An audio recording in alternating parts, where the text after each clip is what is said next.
All right, everybody, welcome to another episode of Soft Elbows. I am one of your guests, and I may or may not be on the side of 495. I'll never tell.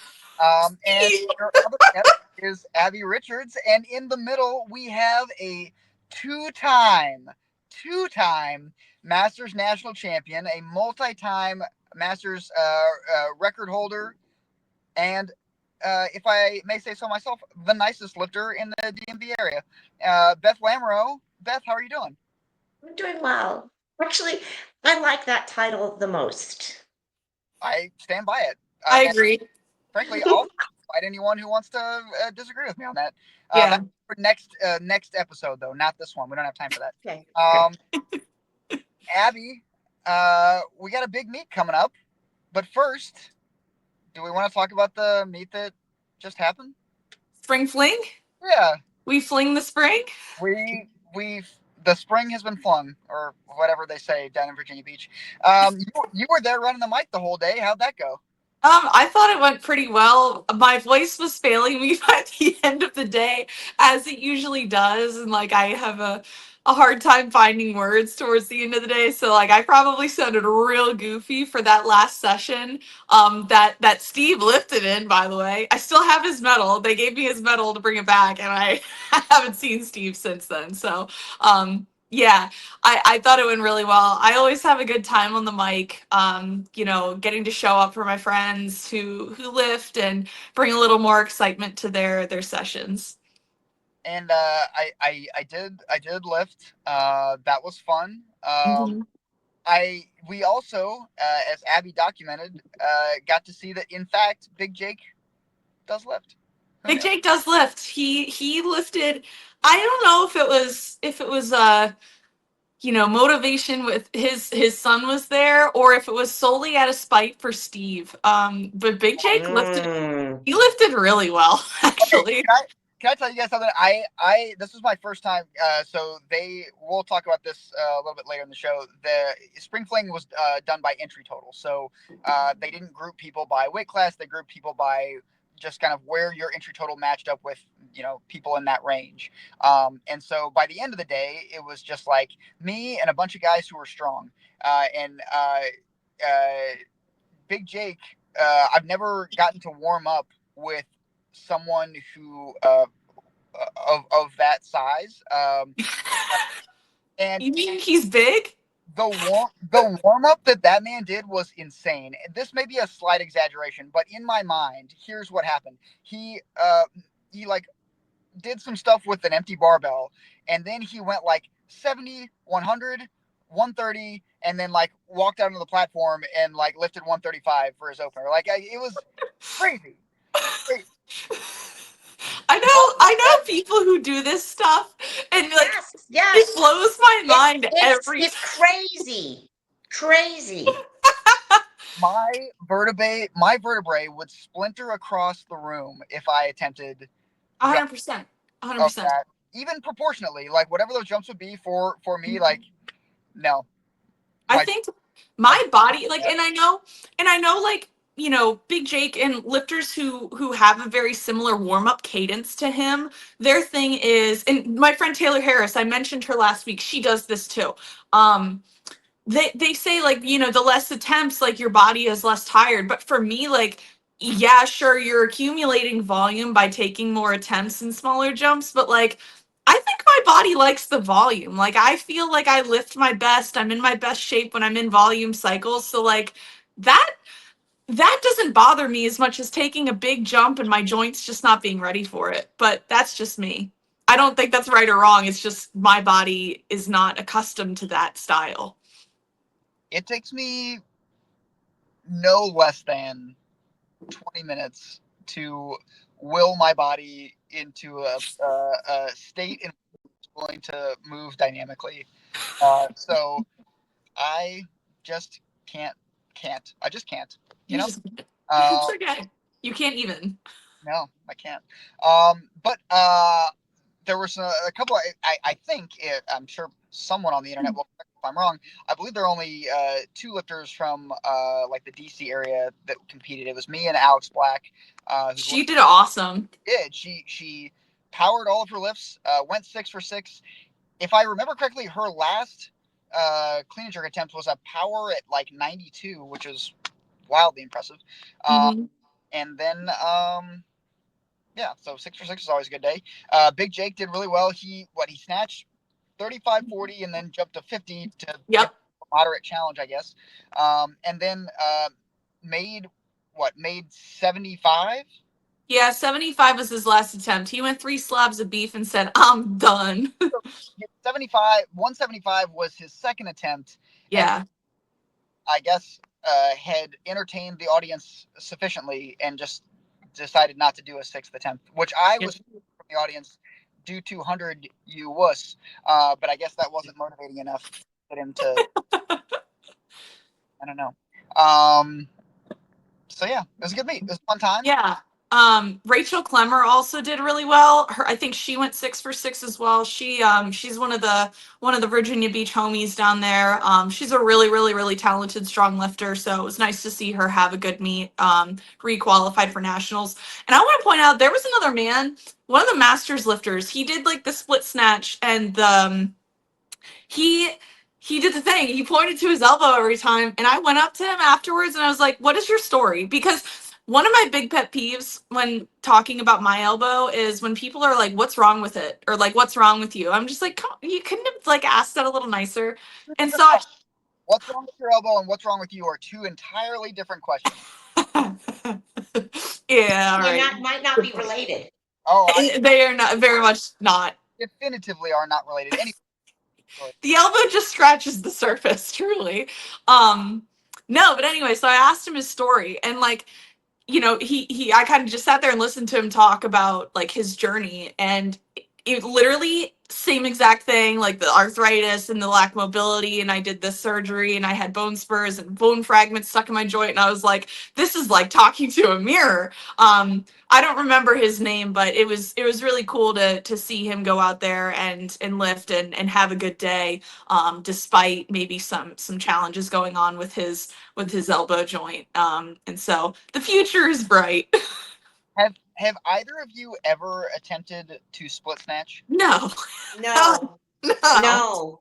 I think I'm not usually afraid of things, but that one, oof, oof, you There, don't know. do you guys remember?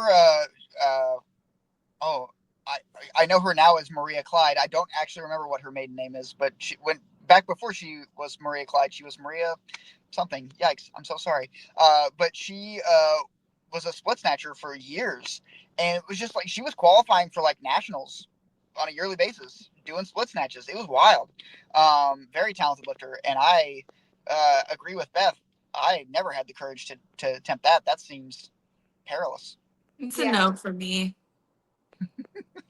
Um, any other takeaways from Spring Fling? I'm sure there's lots of people that had good days that I'm missing. It's always nice. There were a few youth lifters that I thought did really well. Jake Rowell's son lifted. That was really cool getting to see him lift. So it was a good weekend overall. Okay. And Yep. so last week, Abby, you made a post on the DMV's social media page. We announced our winners for the Women's and BIPOC Scholarship Award. Recipients. Recipients, thank you. It was a good group of folks. We actually had, I don't know what you were expecting, Abby.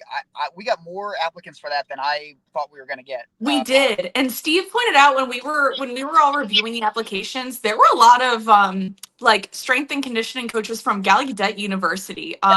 Which for those of y'all that aren't aware, Gallaudet is a school that can't kind of it's predominantly for those who are hard of hearing, the deaf community. And so that was really, really cool to see. Yes, so we had two winners from Gallaudet, Christopher Lanigan, uh, Mhm. Lacey Drawsbaugh, and I think I can't imagine how challenging it would be to teach. I mean, anything honestly, but like a sport like weightlifting to someone who couldn't hear. There's so much. I don't even know that like we do this consciously, but there's so much about lifting that you know and do based on sounds of things. Like you can hear from across the room someone takes a lift and you can I mean the sound of like it dropping on the floor and the timing of when it left the floor will tell you whether it was a made lift or not, but like you can hear what a good lift sounds like, you know. Mhm. No, just me. All right. No, I agree. I No, agree. no, it's true. It's true. And and not only that, but every person, every lifter has their sound. Yes. So you can literally, you're on the platform and you've got to mate 3 platforms down, and when they're starting their lift and if they made it, and who it was. Yeah, Yeah. That's the kind of, it's kind of charming. yeah, Yeah. the folks at CHFP know when I'm lifting because there's like a low whimper, and they're like, oh, it's time. It's now. All Um, right, but can I just interject something here? My first Baltimore Open, I was in a session and there was a young girl. She must have been like 8 years old. I know who you're talking Sh about. she was blind and she Who was lifting. And I thought it was was the she? most incredible, What year was this? inspiring thing. Oh, when it was at the friendship, the agricultural farm. Oh, okay, yeah. I mean, So I know who you're talking about. She was deaf. She wasn't blind. She was oh, she deaf. was deaf. Okay. Yes. I remember Amelia was her name. Her and her mother used to come in and live with OSS, and like Amelia mornings were the best mornings because she was just the cutest thing. I mean, it blew my mind. It Yeah. really, really did. And that, made such an impression on me. That was one of my Mhm. first meets. That's so And cool. and I realized just how inclusive this sport could be, Hmm. right? Yeah. It was inspiring. Yeah. the other winners for those scholarships from our area: Patrick McMillan out of Virginia Beach.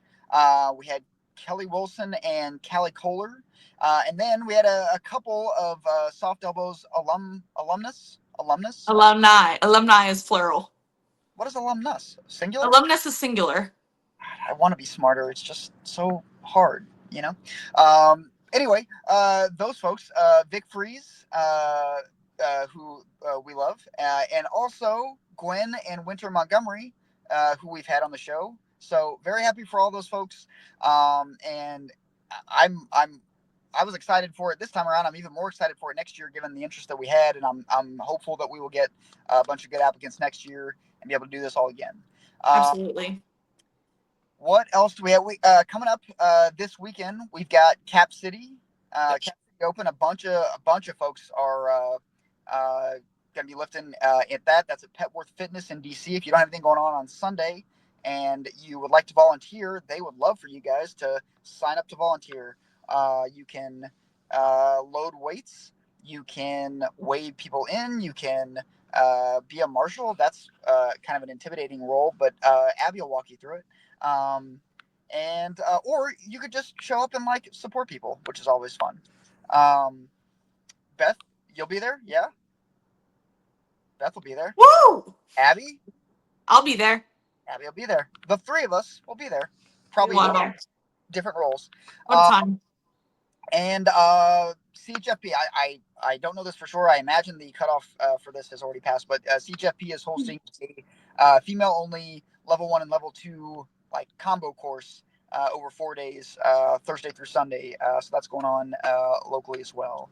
Um, any other events that I'm missing? I don't think we've got any other local stuff in the near. I don't think so. I think May is a little quiet right now. The No, next things I no, can. no, no, no, no, Huh? no.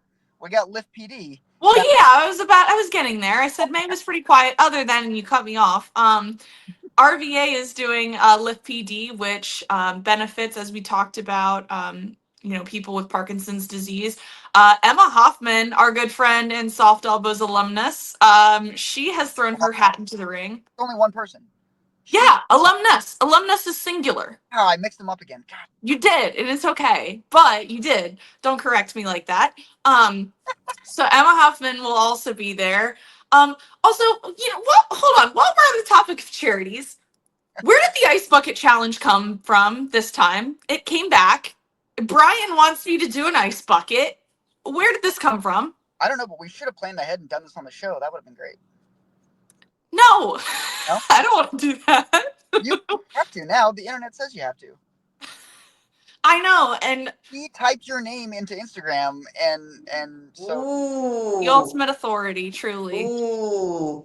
Yeah, so if anyone wants to comment where the new ice bucket challenge came from, because Brian, when he posted it, he just tagged me and said, "You're up." He didn't exactly say, "I'm doing this to benefit blank." He just did it for his own clout. Dang it, Brian. But yeah, so Lift PD next month. I believe the RVA Open is beginning of June. Am I remembering that correctly? No, I'm getting a little ahead of myself. I have learned my lesson and will not be correcting you, but I also don't know that what you said was true. All right, well, yeah, then ignore me. Lift PD is next month. But other than that, sanctioned weightlifting meets in the area are a little quiet right now.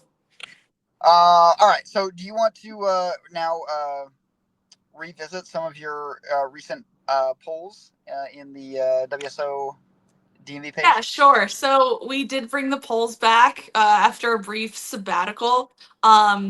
So we did one a couple weeks ago. It was like, do you prefer your local meets to be organized by entry total or by weight class?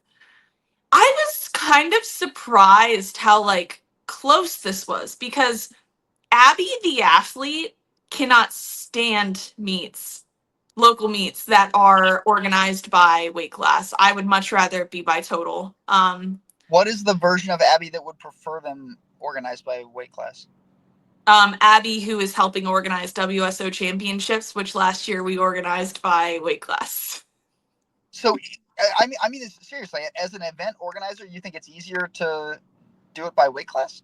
Not it's not that it itself is easier, but the idea of what we're doing, right? The championship, in theory, we want it to be more like a national meet. National meets, absolutely do those by weight class, right? Because it's a championship, right? You want people to go against people in their weight class to determine who is the best in that weight class. So in theory, like if that's what we're looking to do for WSO championship, then I see why we would want to do it that way.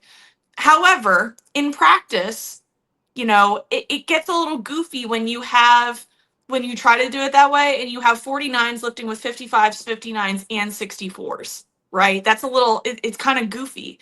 And it ends up just being like, well, why didn't we just do this by an entry total in the first place?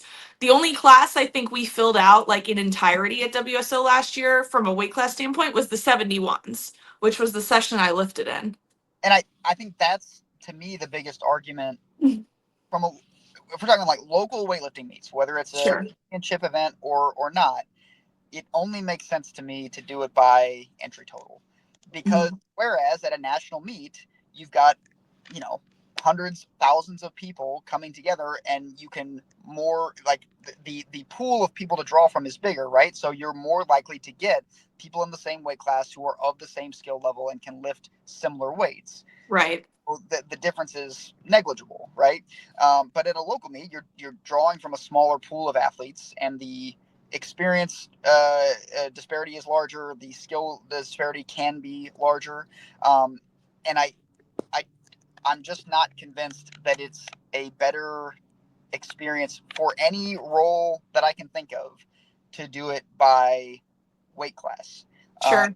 it's not better for the athlete. You've got 2 minute clocks. You've got your warm up times can get mangled up through no fault of your coaches, just because you know it, you got to wait because we've got 14 people in your session following each other because everybody's so spread out. Um, Mm-hmm. it's not better for the coaches. That's way harder to try to accurately gauge. How many 2 minute clocks you're going to have, how many people are going to use the full 2 minutes, part of the 2 minutes, none of the 2 minutes. It's not better for the meet organizers who are having to deal with sessions that are going far longer than you thought they would. It's not more engaging for the audience because the audience is having to sit there and stare at nothing while somebody burns their 2 minute clock, as they should. Sure. That's their right. I don't, it doesn't, I've yet to hear an argument that makes sense to me Sure. just from a local standpoint of doing Yeah. it any other way than entry total. I would say to that effect, then I think we need to take a good hard look at how awards are done as well then too, because I I think that there's a problem to be solved here. I think the main argument that people make, and again, correct me if I'm wrong, but the main argument that people make with the weight class, with going by weight class is, okay, but then you can do awards right after the session and everyone gets their little podium moment and whatever, and you're not having to mail awards out at the end. But like and to that point, like at the end of the meet when we did like DMV best lifter, like that everyone's tearing down, like there really wasn't much of a moment and it was kind of lackluster. And so I think I think I think there's something to be said about like awards and if we're going to do it one way or another, like there needs to be a way to make those more engaging and have people show up to do them. Otherwise, like, why do awards almost? Oh, I think there's a lot of reasons to do awards. Well, and I think you still can do the awards, but I just, there's the giving of the award and there's the capturing of the moment, if you will, which mhm. you know I don't know. I think those two are two different things. If it's that, lifters want awards, cool. I get it. You worked hard for that. Like you had a good day. You did better than the other folks that were in your group that showed up, and like you should be recognized for that. I'm on board. We will happily, either if you're willing to wait around, give it to you in person that day, or we'll mail it to you. And then you can take a picture of it, you and it, and your coach, and then you can post that wherever you would like to post that, and that can be your moment. But if you're looking for like a specific like pose, right? Like I'm looking for the moment where I'm standing on a platform and I am standing higher than the two other people who finished, closest to me in my category. Like if that's the moment you're looking for, that one I think I would be willing to part with, given all of the other ways in which the alternative is superior. I hear you. I'm actually going to disagree because I didn't get to have my podium moment when I medaled at the Arnold in 2024. Okay. And I I am like I don't know. I didn't love that. I didn't love not getting to have a podium moment at the Arnold. And But, so like I can't imagine some lifter who is in my shoes. Maybe they've just medaled at their first local meet and they don't get to have that moment on the stage where like they're the center of attention. They've got the spotlight. And you know I just I empathize with people that maybe want to have that moment that haven't gotten to have that moment before. okay. Yeah. Now and there's another element to it is that you give awards, but you're given awards on what basis? Do you do it by weight class? Age, weight class? Or do you do it per session? For the session, do you do it Sinclair, Mm. Well, I mean, right? go ahead. I'm sorry, Beth. Go ahead. No, so that way you're not drilling down to each weight class to do it, right? And you've got just the session and you take all of that information and you find the, gold, silver, bronze for that session based on Sinclair. So it's individual. So I don't know. I mean, there's different ways to slice it, right? Yeah, I mean, I guess If in my people mind, want awards, what yeah, what kind of award will you do? I don't know, right? I, I think just based on the way the sport is designed, giving awards by weight class makes the most sense. And I don't know that we need to reinvent the wheel. I just, um, I I guess it's easy for me to say because I've had those moments, and so maybe I'm not appreciating fully like what it means to that athlete if it's their Right. or whatever. I just see there are so many other benefits that make for the overall experience for more people. It improves that experience, Hmm. and first and foremost, because we are all busy people, um, it makes for a more efficient meet. And I guess I maybe this could be another poll. Like if you had two options, option one was you got to have your moment on a podium with your medal, um, but the meet ran 1 to 2 to 4 hours behind, or you didn't get that moment or even the possibility of that moment, and you could all but guarantee that the session would start at this time and end at this time, and you knew that going in and it was true going out. I'm curious what people would choose. Yeah, that's a fair Yeah. question. Or how do you, or do you do a podium moment? I remember at one Arnold, they didn't have, I think it was 2023, not 2024, is that they had in the passageway, the Oh, the hallway, concourse. the concourse, they had a podiums that are up there so that you could spend a lot of time on a podium with other people, taking the pictures that you wanted. It just was an option. It wasn't literally on stage. Yeah, yeah. Well, I mean, sure, we can do that. I think that would be an easy thing for people to do. I just I have been at local meets where it was supposed to end at, I don't know, 6 p.m., and we end up starting to break down stuff at 8, 9, 10, and if for the folks that are breaking down the meet in full, we're not getting out until midnight. Um, Yeah. I don't mind that, but it wouldn't be my preference. Like, I'll still stay, I'll still help, I'll still do it. But if again, if you gave me the choice, you can get done with this this very long day will end at midnight or it will end at 8. That's an easy decision for me. I you know but I also, I'll acknowledge that I'm not perhaps fully appreciating what that moment means to the people that are experiencing it for the first time. Yeah. Yeah, there's a lot of like, this is gonna sound so sappy, and I apologize for that. But like, there's a lot of appreciation that I've found within myself dealing with like my elbow rehab and everything. Like, I I am like grinning ear to ear after every single set with an empty barbell, like every session right now. Like, there are little things that like I'm learning to appreciate again because of this. And Mhm. maybe this is just me and my feelings and feeling whatever and feeling gratitude for the moments like being on stage in front of people, in front of friends and family, getting a medal. Like, maybe that's just where that's coming from for me, and so I'm feeling extra I don't know what the word I'm looking for is, but like I'm feeling the gratitude a little extra because of all of that. So, not to say Steve's point's not valid, but just could be where I'm coming from, is that I'm feeling the extra feelings. No, it's completely understandable. Completely. Yeah. What was your other poll? The one from last week, Abby. Oh yeah, the would you rather. We were in the gym the one day, and some of my teammates were like, snatch balance, and someone else was like, oh, you have snatch balance, well, I have hip snatch. And so like they were talking about like what they would rather see on a program, so I was like, that'd be kind of fun. So it was like a would you rather: snatch from your hip, hang snatch from the knee, snatch balance, or overhead squat.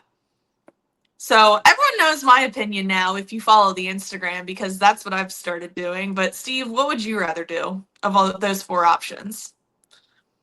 I mean, of the three, I would wait. Of the four options, you said snatch. Yeah, snatch from the hip, hang snatch from the knee, snatch balance, overhead squat. I think the one that I have the most fun doing is the snatch balance. Um, And that was the point of the poll. It wasn't which one's most beneficial. It's what do you enjoy? no, snatch Yeah, balance. I think it's challenging lift. I think it's fun yeah, to do. Um, like when I hear like snatch from the hip or like snatch, hang snatch from the knee, like that just seems like work. Like that's not like a. I would never be like in a deload period one day and be like, I'm gonna go find out what my hang snatch from the knee max is. Like, but like I would in a deload week be like, I'm just gonna mess around with some snatch balance today and see what happens. Like, yeah. I don't know. Beth, what about you? Ugh. I think I dread the most overhead squats. Me I dread too. the most. Yep. And that's why I should do them. It's kind of like taking your medicine, right? It's like, you hate it. You hate it because you should be doing more of it, Mhm. right? I think for me, the So one, I think that that's it. It's like, yeah, oof. Because when I do it and I'm done, I feel great, right? It's like accomplishment. It feels great. So, yeah. I No, can't mine is relate the to that with exact the red opposite. spot at all. Exact opposite. Yeah. No, I don't enjoy them at all. And I don't think it's because I necessarily need to do them. Like I've got pretty decent mobility and everything. I think the one I need the most is the snatch from the knee because of my pull and everything that I'm like fixing with it. But like from a pure enjoyment standpoint, give me snatch from the hip all day. Um. All right. Any other topics? Oh, actually, I saw another. Oh, here we go. Here's my opportunity to redeem myself. Another soft elbows alumni. Uh, Susan Sanchez. Alumni is plural, Steve. Yeah. How do I keep messing this up?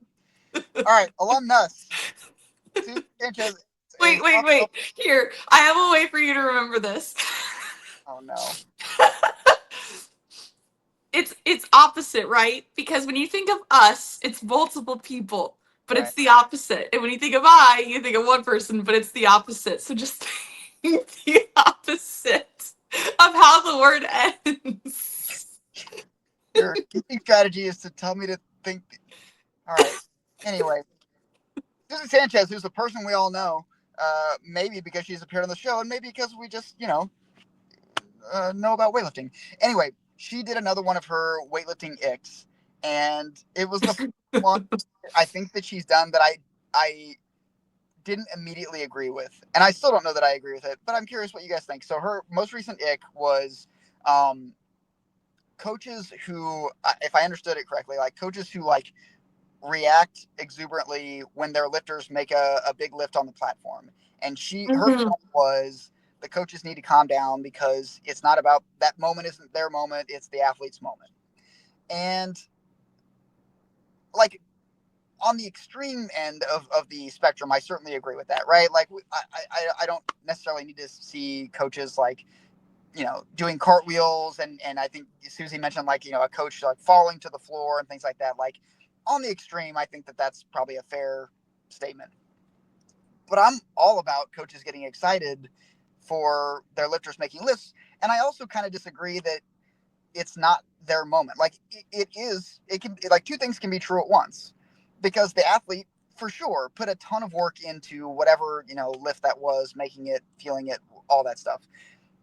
But the coach didn't put in no like there was. It's not like the coach didn't contribute to that in any meaningful way. And so like if the coach is showing excitement for the athlete, for the accomplishment, for the lift itself, for whatever milestone it may have been or hurdle that they just got over because they finally were able to do XYZ on the platform, like Mhm. I'm good with the coach showing a little bit of excitement. I would think the athlete would be too.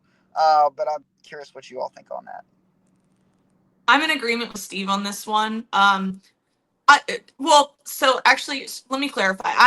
I'm a little more middle of the road on this one. A friend of mine says when you're on the fence in the middle of the road, you're actually God's vomit. So I'm gonna be God's vomit on this one. Just Lovely. Okay. yeah, really Okay. good. I what I really appreciate is when I know that my coach is really proud of me, and when I feel that I feel like I can tell that they're proud of what I've done and they're proud of the work that we've put in together.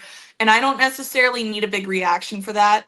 Mario and I used to the most proud moment I think I felt with Mario is there was nationals one year, and like there's a picture of us like hugging afterwards, and like he wasn't a very boisterous person. Like he wasn't jumping up and down, but like you could see his face coming off the platform, and we had that big hug, and like I felt the pride that he felt with me, and I want that with my coach, right?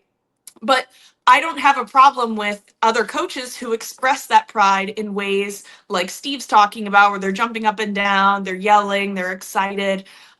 Because I think it's a really beautiful moment when a coach can express their pride for their athletes openly like that. They're vulnerable enough to be able to show those emotions, those feelings. And for different people, that comes out different ways. And so I'm mostly in agreement with Steve on this one. Also, with the caveat being that pride can look differently for different coaches. Yeah. Yeah, it is. Yeah. Go ahead, Beth. Everyone's different, and it's kind of like I think we know when there is exuberance or there is something that is overly demonstrative. I think we all know when it's genuine and when it's not, Yes. right?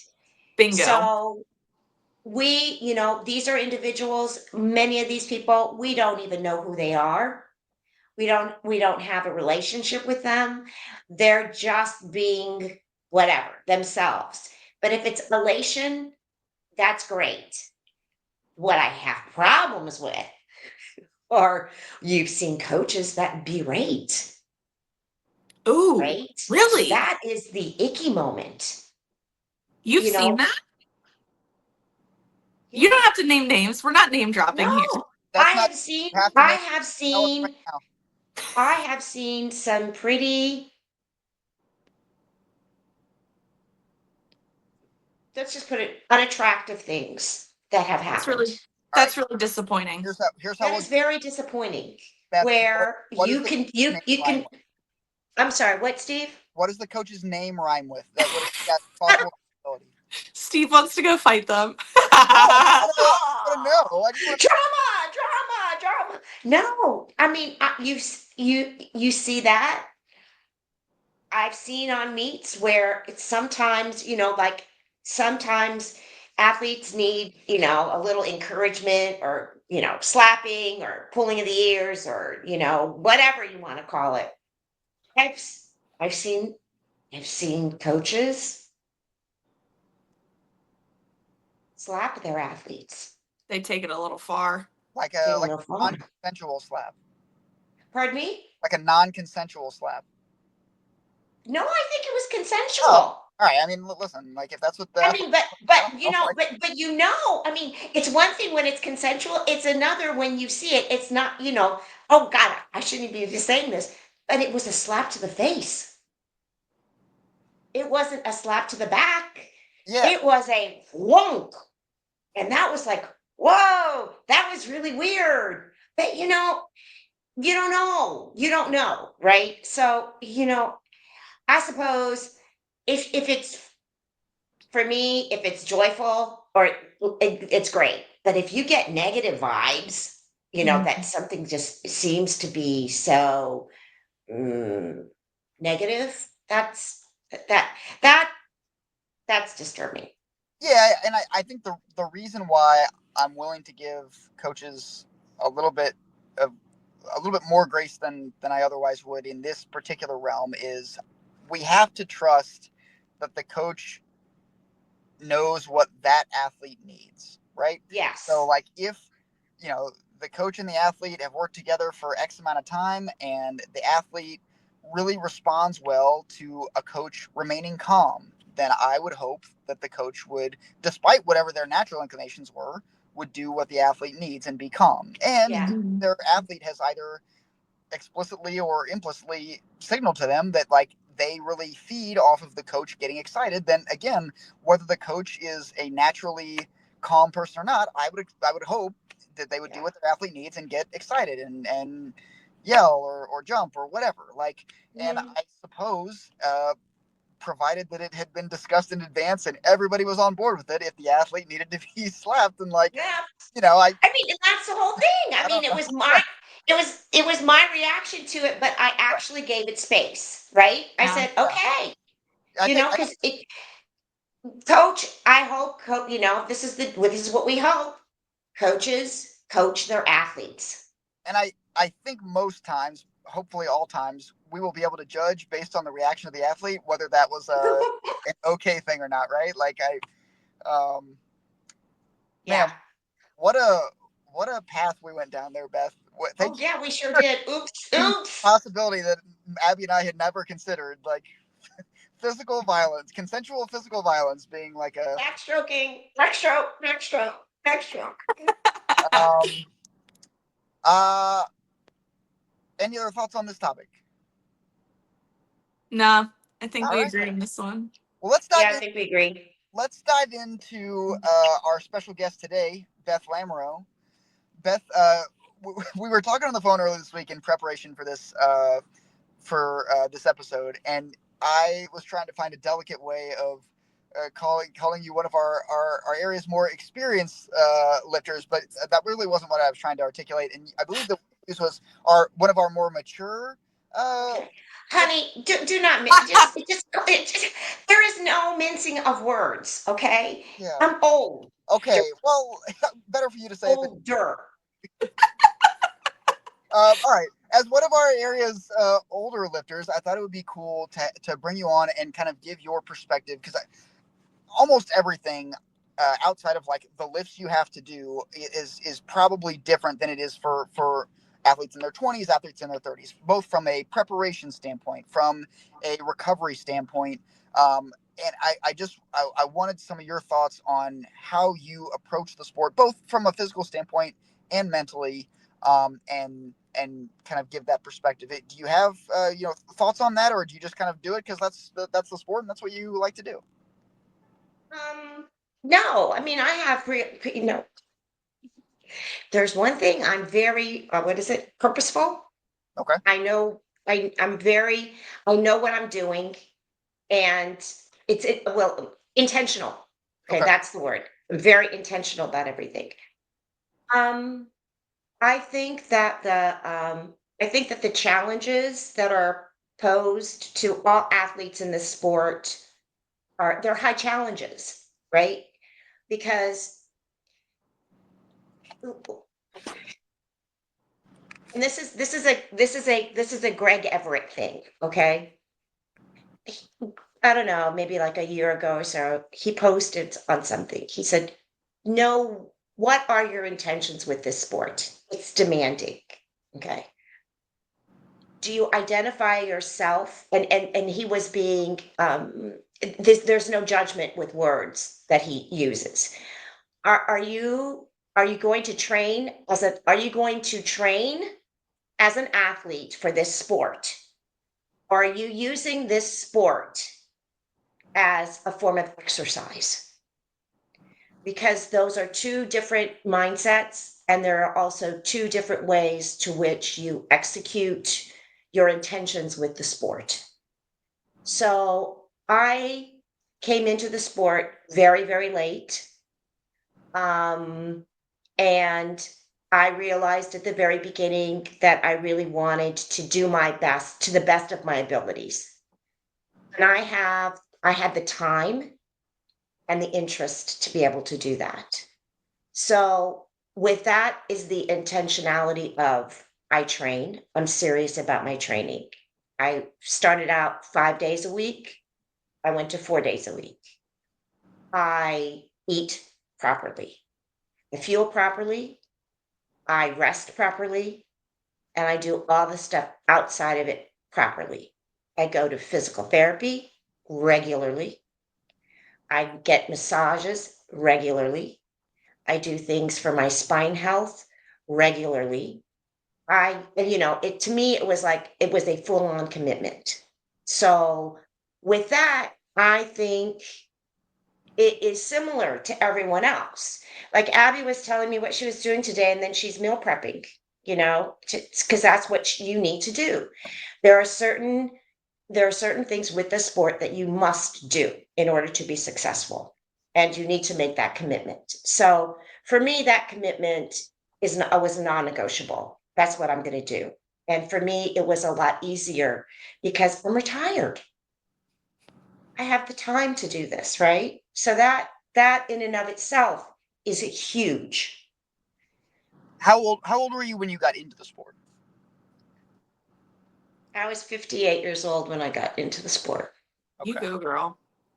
And And I had never ever touched a barbell in my life. I was That's so cool. I love that. I love stories. Sorry, Steve. I love stories of people who find the barbell after, years of, varying experiences, and the amount of stories that I hear where people are like, I never touched a barbell a day in my life, and now I snatch, I don't know, 45 kilos. That is so cool to me. I love Yeah. that about weightlifting. but And I'll go ahead, Steve. the thing I think is even more impressive about Beth, if I understood what you told me earlier this week correctly, is it wasn't just that you'd never touched a barbell. You really didn't have much of an athletic background at all. You kind of just came into like being, relatively speaking, a person who didn't engage in athletic activity to doing a very skill driven, technically demanding sport. Yeah. I Requires a mean, ton of. I went to the gym, I did the normal gym stuff, for a woman my age that you would do, right? Like Just what? remember, I grew up when it was Jane Fonda, right? Beth, I explain, am, explain to right. Beth what Jane Fonda is. She doesn't know. Okay. No, the thing is, I'm 65 years old, so I am the older group, right? I am the oldest, probably, there are, and what's impressive is that there are other people my age and even older that are still doing the sport. Yeah.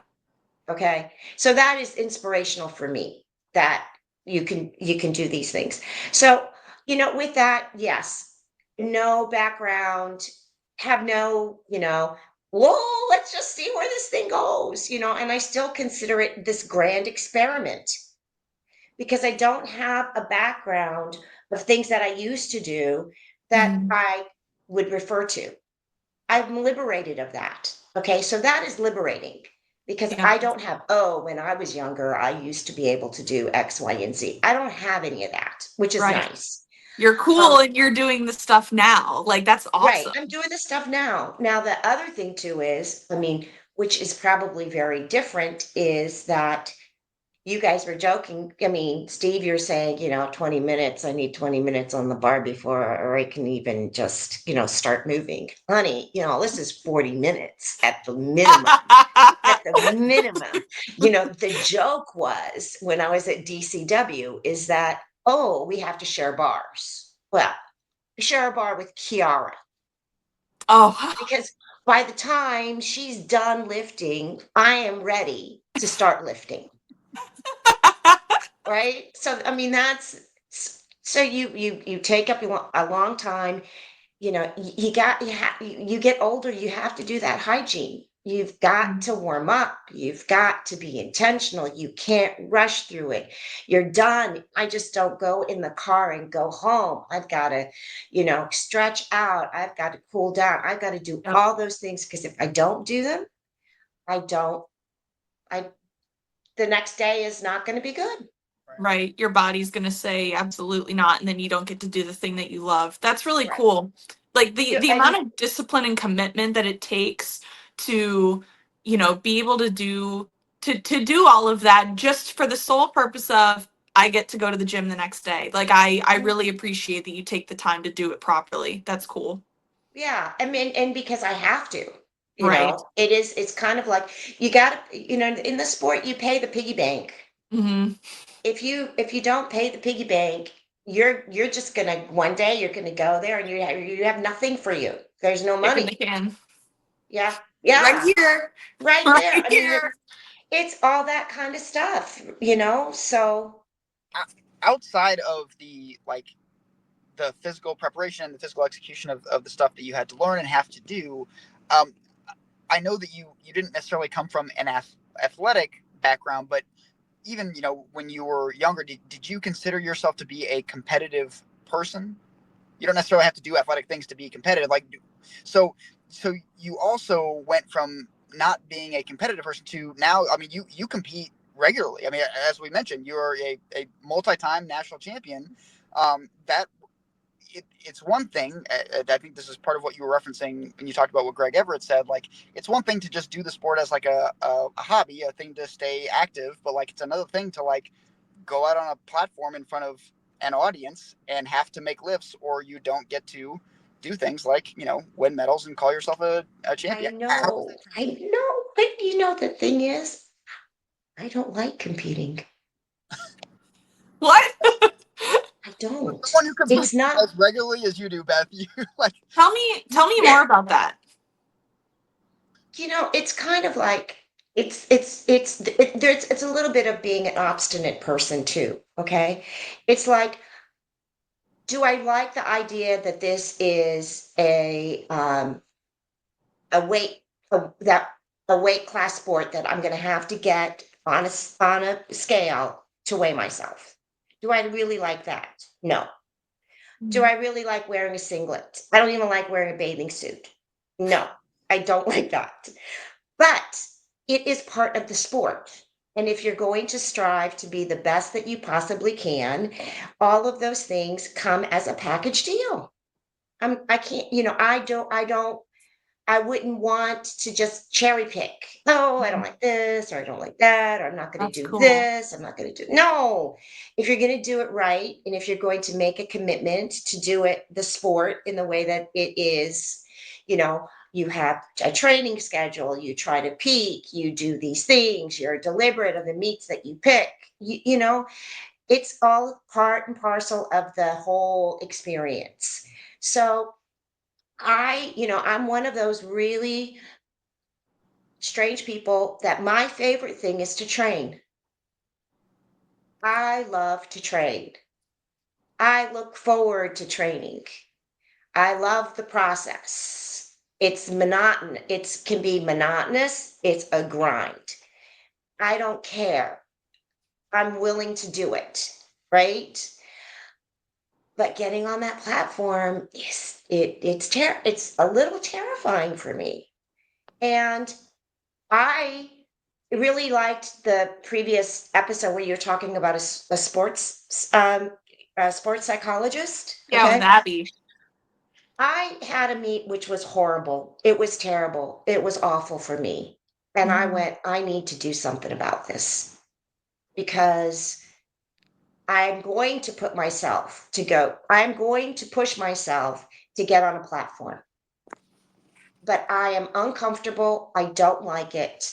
And I am not my best self when I'm out there. But I need to be the best self when I'm out there. So what do I do?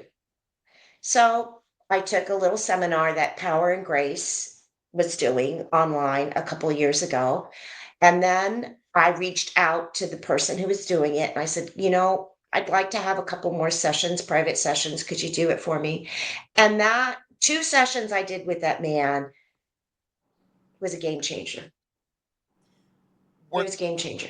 were there any particular like nuggets of wisdom that he passed on to you that were particularly impactful, or was it just like kind of the cumulative effort of going through, in total a seminar plus 2 sessions with him? I think it was a cumulative thing, but what I thought was really interesting is that he gave me some very actionable things to do. And one of the actionable things that he gave me to do was, I said, I need to work on my confidence, my self confidence. I go out there and all the intrusive thoughts get in your head, right? So, how do I get into the mindset? And then, one of the things that I think he said that was helpful for me was that every time you think too much or you're negative about things, you get stressed. And when you're stressed, you get stiff. And when you get stiff, you can't lift to the best of your abilities because that becomes a physiological condition of a psychological situation. Mhm. And I went, oh, ooh, I So really what am did not you do doing about it? myself any favors, right? So I what did you am do training about it? hard and I am not doing myself any favors by getting all worried and stiff out there. Why am I sabotaging myself? This is ridiculous. I have to do better. I should do better. I can do better. And then he said to me, just as much as you train every single time you touch that barbell, every time you touch that barbell is a training moment. You're not just training physically, you're training psychologically. So you approach that barbell as if you are training your mental state every single time. So I trained confidence with every single lift. That's really cool. So you train confidence, you train confidence, you train confidence, you train confidence, you train confidence, and all of a sudden you became more confident. And I imagine, which this is not to say you've never missed a lift since, but like I imagine that correlated with an improvement in performance. Well, it correlated with improvement in performance, yes, but it correlated with the fact that if I did miss a lift, I'm not devastated. You know, Yeah. I am not devastated. And I think the other thing that makes me appreciate it is that, we're all talk about, oh, you and your Mondays, mister, you and your Mondays after a big meets, Steve, right? Yeah. Not the meat we were Okay, hoping for. we should take this poll. This is a poll we should take. Okay. How many meets that you have trained for? How many meets that you, no, wait, of how many meets that you have done? Were you really prepared to peak at that meet? And when you say peak, are we talking like just physically or physically, mentally, emotionally, the whole The package? whole thing. Yeah. I think that's a different question than just like were you physically prepared for that meet?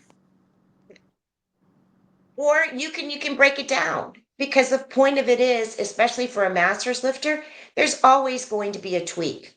There's going to be something that doesn't feel right. There's going to be something that happens, right? Yeah. So, this idea that we go out there on the platform and we put so much pressure on ourselves that this has got to be a manifestation of all the hard work that we have put in, honey, that is too much pressure. That is like no bueno. You cannot do that. It's self sabotage. Cannot. Because, the thing is, most of the time you get on that platform, it's not all lights. It's not green light for every single condition. It's not. And, and just, that's an expectation that's not realistic. Yeah, I agree with It's that. The not amount realistic, the right? amount of Right? conversations I've had with like other lifters leading up to, big and small meets where one little thing goes wrong and they're like, I'm gonna pull out. I'm done. I don't want to do it. I'm done. I'm gonna pull out. Like, and you just want to be like, bro, like you check 7 of the other 8 boxes. Why are we sabotaging for one of the 8 boxes? Like be so for real. So I love that you just said that. Yeah, and I think so. And the thing is, I say this, and this is the old lady talking. Okay, this is the wait. This is the mature person talking, right? Okay. Is Yes. that we all have our own journeys, right? Mhm. We all have our own whys as to why we do this sport, Of right? course. Everybody is a little different, but everybody's got their personal journey, and everyone's journey needs to be honored. Sure. Mhm. And the person that needs to honor the journey the most is yourself, right? Because I think sometimes we don't honor the journey that we've taken, you know? It's never perfect. Life is not perfect. It can be messy and ugly at times, but it's like, I mean, I think that's why I love the sport. It is a metaphor for how we live our lives. Yeah. Yeah. It's yeah. Yes. I was gonna add something, but yeah, I don't need to add anything. You said it perfectly, Beth. We're Yeah. move on now. And this is the other thing too. It's an individual that's on there on that platform, but that's just not that individual. It's everybody else. It's their family, it's their teammates, it's their coach, it's their physical therapist that has terror hands or tender hands. This is Ashley. This is our friend Ashley. It's everyone along the way that helps you get to where you're going. And I love this community. I just love it. I've met the most extraordinary people. And Steve. And me. Yeah, Right. yeah, really, really. It's great. All right, I think I've steered this someplace that I'm not sure you wanted to steer it to. You're honoring First the of all, journey and yeah. steering. Oh yeah. First of all, there's no. I love that you think we had a direction. Like, if you think that we had a plan coming into this, Yeah, I know. But Uh, you know, the thing is, I think the point is, it's the same, you know, either you're a youth or you are an older athlete. It's this, it's those same considerations, right? It's those same considerations. And maybe the benefit of being a master's athlete is that when I said these metaphor, it's a metaphor, this is life, is that we have lived longer. yeah, I, So we've I had life experiences. I think that's a huge part of it, which is not to say that like masters athletes care less about their performance. They just are better equipped to put it in proper perspective, right? Like I remember the first AO finals I ever competed in was in DC, and so like much more so than usual. Like there are a bunch of people that knew me that were in that auditorium, like watching me lift, and I had an atrocious meet. Like I don't remember. I don't think I bombed. I either bombed out or went 2 for 6, something like it. It was not. It was It just was a, not the meat that you wanted. not the meat. It was the meat I deserved, but not the meat I wanted. But I remember feeling like when I know that you were saying it like in a positive way, Beth. Like it's not just you out there. It's your coach. It's your physical therapist. Your actual therapist. You know, your friends, your family, all those people who are supporting you. But like I didn't understand at that time how to like carry that. Um, it felt like a weight, and it shouldn't have been like it should have been like something helping like pump me up, but instead it was like on my shoulders. Like I just I let all these people down, they're never going to want to associate with me again, like all these things that are definitely not true. But like I feel like as a masters lifter, you are, to your point, like we've just lived longer, like you're better able to like say like, man, I didn't have the meat I wanted, but it was really cool that all these people came out, and like my performance today will in no way impact how much they care about me, whether they're willing to come out Right, in the right. future. Like, but I know that now. I for sure did not know that then. I think that's a huge advantage for masters lifters for the most part. I mean, I'm sure there are exceptions, but like you're just better able to manage that part. Right. Yeah. Yeah. Um, Beth, what are your favorite parts of training?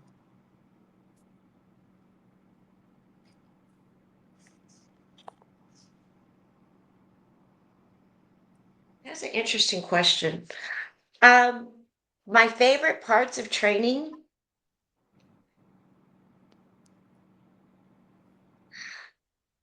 is the challenge. It's the challenge. You know, it's like, okay, how do you start the day? Or how do you, you know, you warm up, you start your lifts. How does that barbell feel? Um, and it's a sense of accomplishment, I think, with every training session and figuring out what did I learn? You know, what did I learn or what did I gain from this? Or what was the psychological hurdle that I felt and I overcame? I mean, I have fun. You know, I have fun. And if I, you know, honestly, there are very few moments where I go, oh my God, I have to train and I have dread. Right.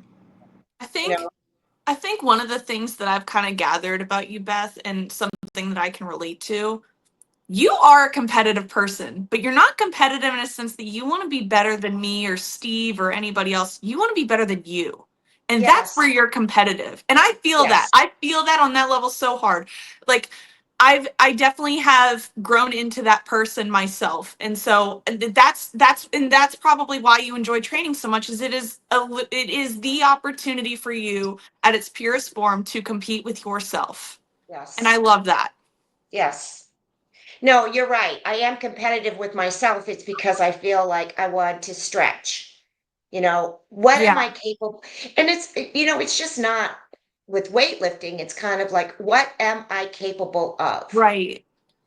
You know, it's, it's how do you stretch yourself? You know, and Right. it's kind of like, you know, Jason calls it this growth mindset, Mhm. right? Some people are born with growth mindset. Some people need their mindset to be, I mean, that kind of mindset to be cultivated.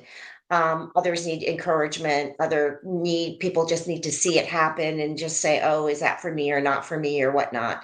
But I've kind of like, that was the nugget with this sport, right? Yeah. It was hard. It was challenging. It was pushing myself. And it is, on a very philosophical basis, it's a journey that never ends because you're reaching for something that is, for the most part, can be so elusive. We know those days when we've had that lift that just was seamless, right? Mhm. Seamless, effortless. It just happened. And you're going, whoa, wow. And it's that journey to find it again, find it again, find it again. Because it's not intuitive for me. Yeah. That was the biggest challenge for me in this sport was feeling it. How does it feel? Because my kinesthetic awareness is not the best. That's why I need coaching. I cannot self coach and I don't video myself. You and me both. I don't video myself because how can I correct myself? I don't even know what I can, if it's egregious, I can see it, right? But the fine tune thing, mm-mm, mm-mm. Nope, can't do. So, it's been this discovery maybe the last 2 years of feeling the lift, feel the lift, get to understand how that lift is supposed to feel. And it's fun. Beth, it is always delightful to talk to you. There's never a time when I walk away from a conversation with you and I feel A, worse, or B, even the same. Even the same. I always, without exception, walk away from conversations with you feeling better. And actually, before I extend an open invitation for you to return to this show, I'm going to ask the question we should have asked at the beginning. Oh Where do you where do you stand on cleaning with straps? Honey, I've never done that. You're welcome back Never. anytime, Beth. It's been great to have you. You can come on next. You It's can come on the week after that. insane. It is insane. I agree, Beth. All right. Today, we learned that I don't know the difference between alumnus and alumni, and will forever botch that. Well, We try again. Try one more time. Which one is which, Steve? Jason Morstein, who is Beth's coach at Bassa, Uh-huh. is an alumnus of the show. I did it, guys. You learned. Guys, how do I do it? It's wild. Good Um, job. and we learned that Beth is an incredible lifter and an even more incredible human being. Um, and we learned that Abby is on the comeback trail. Your elbows. She's doing better. She's No, doing better. Yeah. The little elbow that like could. And show us the is. elbow. Show us the elbow. Oh boy. There it is. Straight. Look at Whoa. that. All right, we will be back in a couple weeks.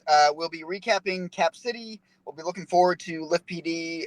That's in mid-May, and Mhm. we'll have lots of other fun and exciting things to talk about. Perhaps, perhaps Brian will let us announce the location of WSO Championships, which is Okay. single-handedly withholding from the entire region.